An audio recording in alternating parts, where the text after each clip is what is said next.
करने हेतु प्रतिबद्ध है। जिस तरह से माननीय मुख्यमंत्री जी के द्वारा एक तपोनिष्ठ कर्मयोगी के समान अहर्निश प्रदेश के विकास के लिए कार्य किया गया है, उसके बारे में मैं कहना चाहूंगा कि जिस दिन से चला हूं मेरी मंजिल पर नजर है, आंखों ने कभी मील का पत्थर नहीं देखा। महोदय, हाल के वर्षों में उत्तर प्रदेश में निवेश आकर्षण, औद्योगिक एवं अवस्थापना विकास में उल्लेखनीय प्रगति हुई है तथा प्रदेश भारत में सबसे पसंदीदा निवेश गंतव्य के रूप में उभरा है। राज्य सरकार द्वारा अवस्थापना सुविधाओं का त्वरित विकास किया गया है। कई निवेशोन्मुख नीतियां उद्घोषित की गई हैं तथा कारोबारी माहौल में अभूतपूर्व सुधार किया गया है, जिससे प्रदेश की छवि आर्थिक रूप से पिछड़े राज्य से परिवर्तित होकर एक प्रगतिशील राज्य के रूप में स्थापित हुई है। विश्व स्तरीय इंफ्रास्ट्रक्चर विकसित करने में उत्तर प्रदेश ने उल्लेखनीय प्रगति की है। राज्य में विकसित हो रही वायु, जल, सड़क एवं रेल नेटवर्क की कनेक्टिविटी से राज्य के उद्योगों एवं मैन्युफैक्चरिंग इकाइयों में को अपना माल भारत एवं विदेशों के बाजारों में भेजने के लिए परिवहन के विभिन्न साधनों के बीच निर्बाध रूप से स्विच करने की सुविधा प्रदान करेगी। कानून व्यवस्था तथा विद्युत आपूर्ति में अभूतपूर्व सुधार, सक्रिय नीतिगत निरूपण एवं इन्वेस्ट, यूपी में निवेश सारथी, निवेश मित्र तथा ऑनलाइन प्रोत्साहन लाभ प्रबंधन प्रणाली जैसी डिजिटल सुविधाओं से निवेश प्रक्रिया में पारदर्शिता सुनिश्चित हुई है, जिससे निवेशकों का विश्वास बढ़ा है तथा राज्य में व्यापार करने के लिए अनुकूल वातावरण सृजित हुआ है। महोदय, नीति आयोग भारत सरकार द्वारा वित्तीय वर्ष 14-15 से 22-23 तक की अवधि के लिए राज्यों की राजकोषीय स्थिति के संबंध में रिपोर्ट प्रकाशित की गई, जिससे उत्तर प्रदेश को अग्रणी फ्रंट रनर राज्य की श्रेणी में रखा गया। समेकित फिस्कल हेल्थ इंडेक्स जो वर्ष 2014 से 19 की अवधि में 37.0 था, 22-23 में बढ़कर 45.9 हो गया है। रिपोर्ट के अनुसार व्यय की गुणवत्ता में व्यापक सुधार हुआ है। वर्ष 2018 से 2023 की अवधि में पूंजीगत व्यय कुल व्यय के 14.8% से 19.3% के मध्य रहा।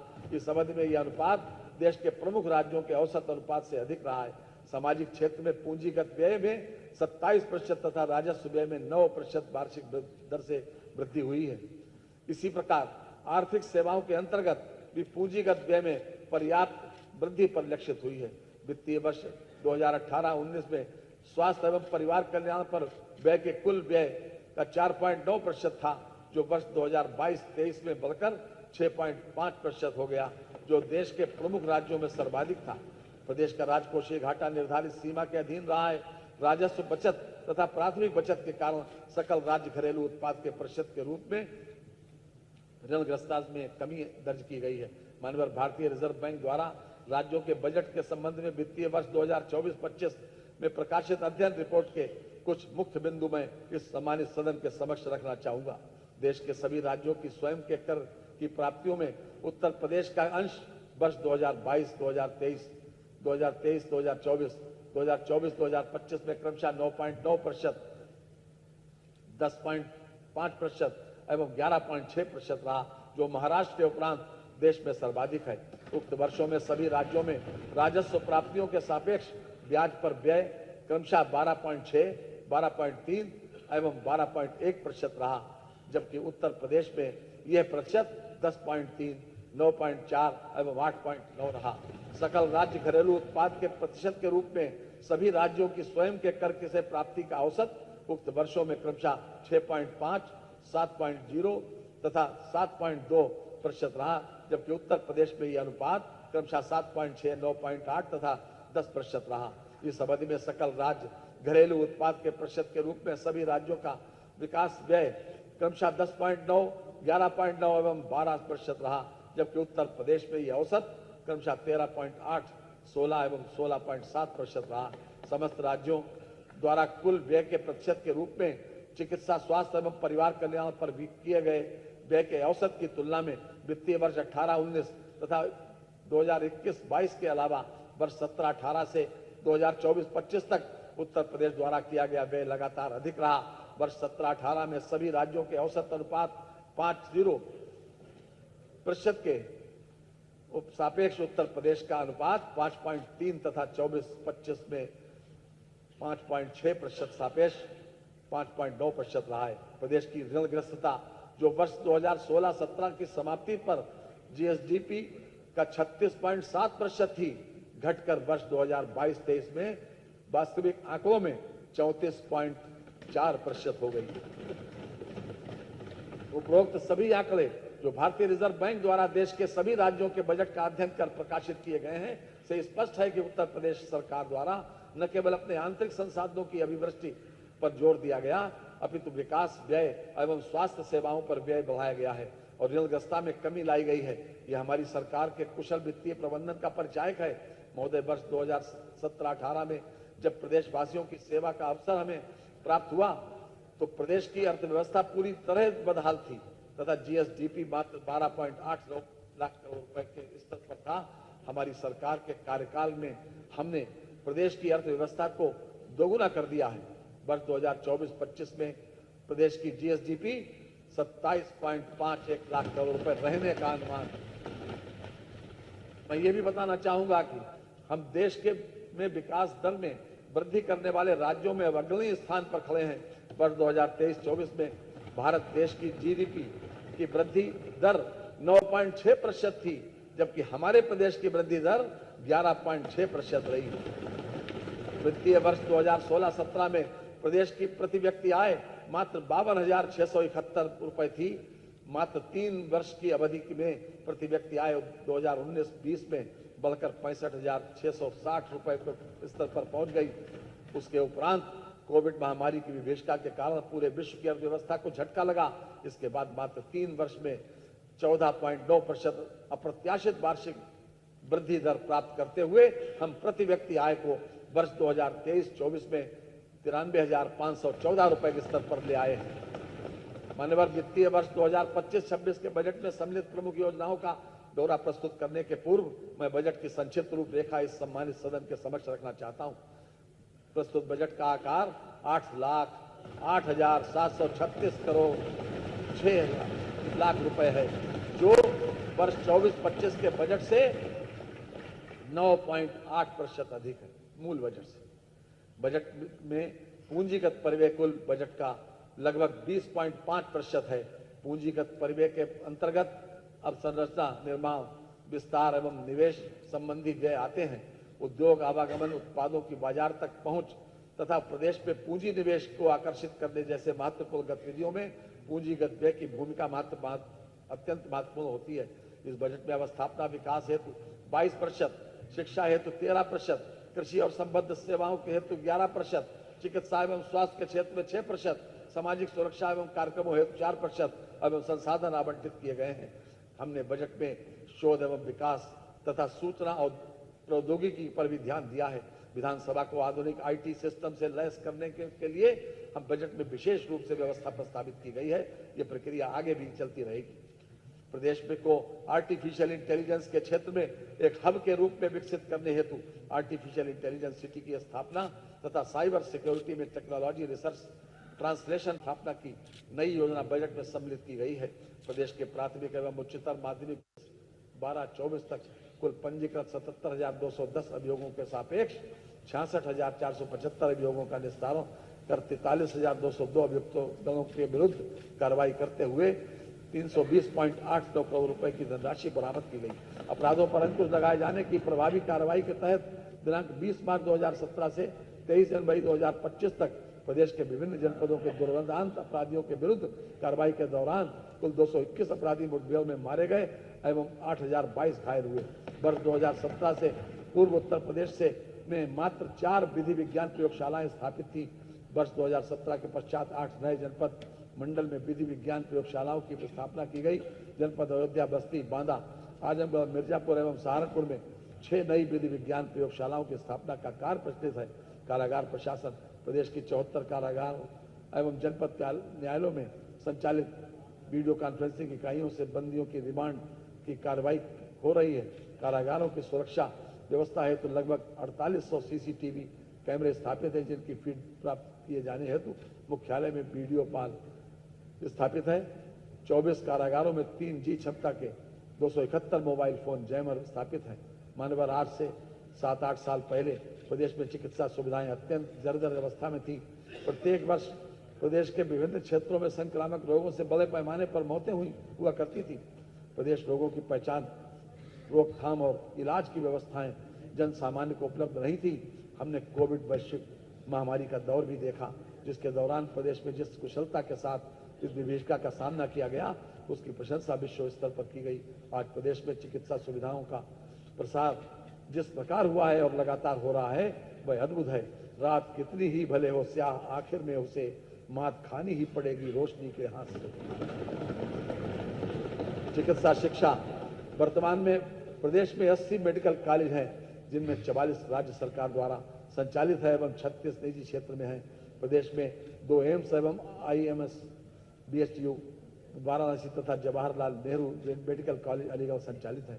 वर्ष 2024-25 में 13 स्वशासी चिकित्सा महाविद्यालय एवं PPP मोड पर 3 जनपदों महाराजगंज, संभल तथा शामली में नवीन मेडिकल कॉलेज स्थापित किए गए हैं। वर्तमान में प्रदेश में राजकीय एवं निजी क्षेत्र के मेडिकल कॉलेजों, चिकित्सा संस्थानों, विश्वविद्यालयों में MBBS की 11,800 सीटें तथा PG की 3,971 सीटें उपलब्ध हैं। केंद्र सरकार द्वारा वर्ष 2025-26 में UG PG हेतु कुल 10,000 सीटें जोड़े जाने की घोषणा की गई है, जिसमें से 1,500 सीटें उत्तर प्रदेश को प्राप्त होंगी। इस हेतु लगभग 2,066 करोड़ रुपए की व्यवस्था प्रस्तावित है। वर्ष 2017 में सरकारी मेडिकल कॉलेजों में सुपर स्पेशलिटी की कुल सीटों की संख्या 120 थी। शैक्षणिक सत्र 2024-25 में सीटों की संख्या को बढ़ाकर 250 किया गया है। जनपद बलिया तथा बलरामपुर में स्वशासी राजकीय चिकित्सा महाविद्यालय की स्थापना हेतु क्रमशः 27 करोड़ रुपए तथा 25 करोड़ रुपए की व्यवस्था प्रस्तावित है।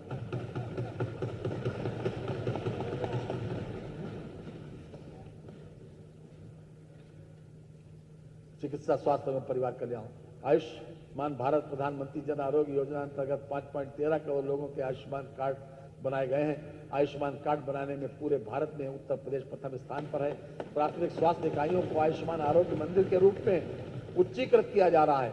वर्तमान में कुल 22,681 आयुष्मान आरोग्य मंदिर स्थापित हैं।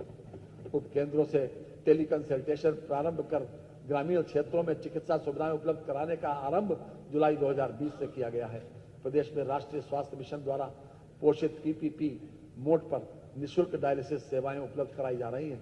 प्रदेश में राष्ट्रीय स्वास्थ्य मिशन द्वारा PPP मोड पर जनपदीय चिकित्सालयों में CT स्कैन की निःशुल्क सेवा उपलब्ध कराई जा रही है। आयुष प्रदेश के विभिन्न जनपदों में वर्तमान में 2110 आयुर्वेदिक, 254 यूनानी एवं 1585 होम्योपैथिक चिकित्सालयों के साथ ही 8 आयुर्वेदिक कॉलेज एवं उनसे संबद्ध चिकित्सालय, 2 यूनानी कॉलेज एवं उनसे संबद्ध चिकित्सालय तथा 9 होम्योपैथिक कॉलेज एवं उनसे संबद्ध चिकित्सालय संचालित हैं। वित्तीय वर्ष 2025-26 में महायोगी गुरु गोरखनाथ आयुष विश्वविद्यालय गोरखपुर का निर्माण कार्य पूर्ण किया जाना, जनपद अयोध्या में राजकीय आयुर्वेदिक महाविद्यालय का निर्माण कार्य पूर्ण किया जाना, जनपद वाराणसी में राजकीय होम्योपैथिक मेडिकल कॉलेज की स्थापना कराया जाना लक्षित है। अब स्थापना एवं औद्योगिक विकास। मान्यवर, जब वर्ष 2017 में हमने कार्यभार संभाला था, उस समय प्रदेश में औद्योगिक विकास की पूरी तरह से रुका पड़ा था। उद्योग प्रदेश से विस्थापित हो रहे थे। उस समय कोई भी ये कल्पना भी नहीं कर सकता था कि प्रदेश में उद्योग धंधे आएंगे भी, परंतु दृढ़ संकल्प, आत्मविश्वास और लक्ष्य प्राप्ति के अथक प्रयासों से कुछ भी संभव है। लोग कहता है बदलता है जमाना अक्सर, और खास वो हैं जो जमाने को बदल देते। राज्य सरकार द्वारा ग्लोबल इन्वेस्टर्स समिट का सफलतम आयोजन किया गया, जिसमें लगभग 36 लाख करोड़ के निवेश के MOU पर हस्ताक्षर किया गया। उक्त समिट के 1 वर्ष के अंदर ही 6.50 लाख करोड़ से अधिक निवेश से या तो वाणिज्यिक उत्पादन प्रारंभ हो गया है अथवा संबंधित परियोजनाएं निर्माणाधीन, जो अब तक की सबसे बड़ी उपलब्धि। राज्य सरकार द्वारा प्रदेश में 4 नए एक्सप्रेस वे के निर्माण का निर्णय लिया गया। आगरा लखनऊ एक्सप्रेस वे से गंगा एक्सप्रेस वे, कौसिया जनपद हरदोई बाया फर्रुखाबाद तक प्रवेश नियंत्रित ग्रीनफील्ड एक्सप्रेस वे का निर्माण कराया जाएगा, जिसके लिए 900 करोड़ रुपए की व्यवस्था प्रस्तावित है। गंगा एक्सप्रेस वे को प्रयागराज, मिर्जापुर, वाराणसी, चंदौली होते हुए सोनभद्र से जोड़ने के लिए बिंदु एक्सप्रेस वे के निर्माण के लिए 50 करोड़ रुपए की व्यवस्था प्रस्तावित है। मेरठ को हरिद्वार से जोड़ने हेतु गंगा एक्सप्रेस वे विस्तारीकरण एक्सप्रेस वे का निर्माण प्रस्तावित है, जिसके लिए 50 करोड़ रुपए की व्यवस्था कराई जा रही है। बुंदेलखंड रीवा एक्सप्रेस वे का निर्माण प्रस्तावित है, जिसके लिए 50 करोड़ रुपए की व्यवस्था कराई जा रही है। बुंदेलखंड एक्सप्रेस वे के साथ डिफेंस इंडस्ट्रियल कॉरिडोर परियोजना हेतु लगभग 461 करोड़ रुपए की व्यवस्था प्रस्तावित है। इसके अंतर्गत लगभग 9,500 करोड़ रुपए का निवेश अनुमानित है। लखनऊ में आर्टिफिशियल इंटेलिजेंस सिटी के विकास हेतु 5 करोड़ रुपए की व्यवस्था प्रस्तावित है। साइबर सुरक्षा में टेक्नोलॉजी ट्रांसलेशन रिसर्च पार्क की स्थापना हेतु 3 करोड़ रुपए की व्यवस्था प्रस्तावित है। सूक्ष्म लघु एवं मध्यम उद्योग प्रदेश की अर्थव्यवस्था में सूक्ष्म लघु एवं मध्यम उद्यमों का बहुत महत्वपूर्ण स्थान है। एमएसएमई सेक्टर एक महत्वपूर्ण रोजगार परक सेक्टर है। इस प्रकार इन उद्यमों के विकास से जहां प्रदेश का समावेशी विकास होता है, वहीं रोजगार सृजन की असीम संभावनाएं भी उत्पन्न होती हैं। प्रदेश के शिक्षित एवं प्रशिक्षित युवाओं को स्वरोजगार से जोड़कर नए सूक्ष्म उद्योगों की स्थापना हेतु वित्तीय संसाधन उपलब्ध कराए जाने के उद्देश्य से वर्ष 2024-25 में मुख्यमंत्री युवा उद्यमी विकास अभियान प्रारंभ किया गया है। योजना हेतु वित्तीय वर्ष 2025-26 के बजट में 1,000 करोड़ रुपए की व्यवस्था प्रस्तावित है। मुख्यमंत्री युवा स्वरोजगार योजना हेतु 225 करोड़ रुपए की व्यवस्था प्रस्तावित है। हथकरघा एवं वस्त्रोद्योग, हथकरघा उद्योग कृषि क्षेत्र के बाद उत्तर प्रदेश का सर्वाधिक रोजगार उपलब्ध कराने वाला विकेंद्रीकृत कुटीर उद्योग है। प्रदेश में लगभग 1.91 लाख हथकरघा बुनकर एवं लगभग 80,000 हाउस होल्ड हैं। प्रदेश में 2.58 लाख पावर लूम कार्यरत है, जिसके माध्यम से लगभग 5.50 लाख पावर लूम बुनकर अपना जीविकोपार्जन कर रहे हैं। पीएम मित्र योजना के अंतर्गत टेक्सटाइल पार्क की स्थापना से संबंधित व्यय हेतु 300 करोड़ रुपए की व्यवस्था प्रस्तावित है। उत्तर प्रदेश वस्त्र गारमेंटिंग पॉलिसी 2022 के क्रियान्वयन हेतु 150 करोड़ रुपए की व्यवस्था कराई जा रही है। अटल बिहारी वाजपेयी पावर लूम विद्युत फ्लैट रेट योजना हेतु 400 करोड़ रुपए की व्यवस्था प्रस्तावित है। खादी एवं ग्राम उद्योग प्रदेश के ग्रामीण क्षेत्र में के बेरोजगार व्यक्तियों को खादी एवं ग्रामोद्योग के माध्यम से स्वरोजगार के अवसर उपलब्ध कराने की प्रबल संभावनाएं हैं। मुख्यमंत्री ग्रामोद्योग रोजगार योजना के अंतर्गत वर्ष 2025-26 में ब्याज उपादान मद में समुचित व्यवस्था प्रस्तावित है, जिसके अंतर्गत 800 लाभार्थियों को बैंक ऋण उपलब्ध कराया जाएगा, जिससे स्थापित होने वाले नए उद्यमों के माध्यम से 16,000 लोगों को रोजगार उपलब्ध हो सकेगा। पंडित दीनदयाल उपाध्याय खादी विपणन विकास सहायता योजना हेतु 32 करोड़ रुपए की व्यवस्था प्रस्तावित है। उत्तर प्रदेश माटी कला बोर्ड के संचालन हेतु 11.50 करोड़ रुपए की व्यवस्था प्रस्तावित है। आईटी एवं इलेक्ट्रॉनिक्स उत्तर प्रदेश इलेक्ट्रॉनिक्स विनिर्माण नीति 2017 के अंतर्गत 23,203 करोड़ रुपए तथा उत्तर प्रदेश सूचना प्रौद्योगिकी नीति 2017 के अंतर्गत 7,004 करोड़ रुपए का निवेश प्रदेश में हुआ है। प्रदेश सरकार की डाटा सेंटर नीति के अंतर्गत पूर्व लक्षित 3 डाटा सेंटर पार्क्स के स्थान पर संशोधित नीति के अंतर्गत प्रदेश में 30,000 करोड़ रुपए के अनुमानित निवेश से 8 डाटा सेंटर पार्क्स की स्थापना तथा 900 मेगावाट क्षमता का लक्ष्य रखा गया है। सेमीकंडक्टर क्षेत्र में वैश्विक निवेशकों को आकर्षित करने के लिए उत्तर प्रदेश सेमीकंडक्टर नीति 2024 प्रख्यापित की गई है। सेमीकंडक्टर इकाइयों के लिए डेडिकेटेड प्रावधान आरंभ करने वाला उत्तर प्रदेश चौथा राज्य है। राज्य में 8 सेंटर ऑफ एक्सीलेंस के केंद्रों की स्थापना के अंतर्गत प्रथम सेंटर ऑफ एक्सीलेंस का केंद्र मेडिकल इलेक्ट्रॉनिक्स के क्षेत्र में Sanjay Gandhi post graduate institute of medical sciences में तथा आईआईटी कानपुर नोएडा परिसर में आर्टिफिशियल इंटेलिजेंस के क्षेत्र में अब आईआईटी कानपुर परिसर में ड्रोन सेंटर ऑफ एक्सीलेंस स्थापित होकर परिचालनरत हो गए हैं।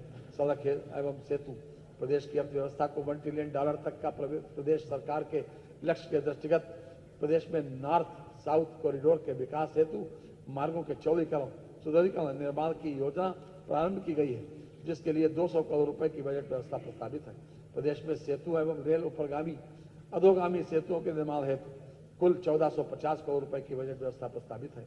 राज्य मार्गों के चौड़ीकरण सुदृढ़ीकरण कार्यों हेतु 2900 करोड़ रुपए की व्यवस्था प्रस्तावित है। राज्य सड़क निधि से सड़कों के अनुरक्षण हेतु 3000 करोड़ रुपए तथा निर्माण हेतु 2800 करोड़ रुपए की व्यवस्था प्रस्तावित है। प्रदेश के ग्रामीण मार्गों एवं पुलियों के अनुरक्षण हेतु 2700 करोड़ रुपए की व्यवस्था का प्रस्ताव किया गया है। कृषि विपणन सुविधा के हेतु ग्रामीण सेतुओं के निर्माण के लिए 1600 करोड़ रुपए की व्यवस्था प्रस्तावित है। शहरवासियों के आवागमन को सुगम बनाने के दृष्टिगत शहरों के बाईपास एवं रिंग रोड तथा चौराहों पर फ्लाईओवर आदि के निर्माण हेतु 1200 करोड़ रुपए की बजट व्यवस्था प्रस्तावित है। औद्योगिक लॉजिस्टिक पार्क हेतु मार्गों के चौड़ीकरण सुदृढ़ीकरण निर्माण कार्य हेतु 800 करोड़ रुपए की बजट व्यवस्था प्रस्तावित है। मुख्यमंत्री ग्राम योजना के अंतर्गत ग्रामीण मार्गों के नवनिर्माण पुनर्निर्माण मिसिंग लिंक के निर्माण हेतु नई योजना प्रारंभ की जा रही है। इस योजना हेतु 200 करोड़ रुपए की बजट व्यवस्था प्रस्तावित है। सड़क सुरक्षा के दृष्टिगत दुर्घटना बाहुल्य क्षेत्रों के सुधार रोड सेफ्टी कार्यों एवं सौंदर्यीकरण हेतु 250 करोड़ रुपए की बजट व्यवस्था प्रस्तावित है। सिंचाई एवं जल संसाधन विभाग मध्य गंगा नहर परियोजना स्टेज 2 कनहर सिंचाई परियोजना महाराजगंज में रोहिन नदी बैराज के संपूर्ण होने पर 4.74 लाख हेक्टेयर क्षेत्र में सिंचन क्षमता सृजित होगी, जिससे 6.77 लाख कृषक लाभान्वित होंगे। विभिन्न जनपदों में 6600 राजकीय नलकूपों के आधुनिकीकरण, 2100 नवीन राजकीय नलकूपों के निर्माण तथा डार्क जोन में स्थित 569 असफल राजकीय नलकूपों के पुनर्निर्माण का कार्य प्रगति पर है। इन कार्यों से लगभग 2.38 लाख हेक्टेयर सिंचन क्षमता की पुनर्स्थापना होगी तथा लगभग 2.12 लाख कृषक परिवार लाभान्वित होंगे। नहरों एवं सरकारी नलकूपों से किसानों को मुफ्त पानी की सुविधा हेतु 1300 करोड़ रुपए की बजट व्यवस्था प्रस्तावित है। प्रदेश के 1750 असफल नलकूपों के पुनर्निर्माण हेतु 200 करोड़ रुपए की व्यवस्था प्रस्तावित है। डार्क जोन के असफल 569 नलकूपों के लिए लगभग 9 करोड़ रुपए की व्यवस्था की गई है। प्रदेश सरकार द्वारा 1551 बांध परियोजनाओं पूर्ण की गई, जिससे 3287 लाख हेक्टेयर क्षेत्र सुरक्षित हुआ है तथा करोड़ों की आबादी लाभान्वित हुई। नमामि गंगे एवं ग्रामीण जलापूर्ति प्रदेश में जल जीवन मिशन के अंतर्गत प्रदेश के समस्त 2.67 करोड़ ग्रामीण परिवारों को क्रियाशील गृह नल संयोजन प्रदान कर शुद्ध एवं सतत पेयजल उपलब्ध कराने का लक्ष्य रखा गया। उक्त लक्ष्य के सापेक्ष 2.34 करोड़ घरों में क्रियाशील गृह नल संयोजन उपलब्ध कराया जा चुका है। पीने का पानी घर में उपलब्ध होने का महत्व वही समझ सकता है जिसके पास ये सुविधा नहीं हो और जिसके घर की महिलाओं बच्चों को पीने के पानी के लिए दूर दराज से पानी भरकर लाने के लिए रोज घर से निकलना पड़ता हो। घरों में नल से पानी उपलब्ध होने से इन परिवारों को बहुत बड़ी राहत मिली है। कोई न हो उदास तो समझो बसंत है, हर घर में हो उल्लास तो समझो बसंत है। जो कंठ तरसते रहे पानी को हमेशा, बुझ जाए उनकी प्यास तो समझो बसंत है। गंगा को प्रदूषण से मुक्त बनाए रखने एवं उसमें दूषित जल का उत्प्रवाह रोकने के लिए सीवरेज संबंधी कुल 67 परियोजनाएं स्वीकृत हुई हैं, जिनकी कुल स्वीकृत लागत 14,823 करोड़ रुपए है। वर्तमान तक 39 परियोजनाएं पूर्ण कर संचालित की जा रही हैं तथा शेष परियोजनाएं निर्माणाधीन हैं। जल जीवन मिशन के अंतर्गत ग्रामीण पेयजल योजनाओं के लिए सामुदायिक अंशदान हेतु 4500 करोड़ रुपए तथा जल जीवन मिशन योजना के अंतर्गत अनुरक्षण एवं संचालन हेतु रुपए की व्यवस्था प्रस्तावित है। मुख्यमंत्री लघु सिंचाई योजना के लिए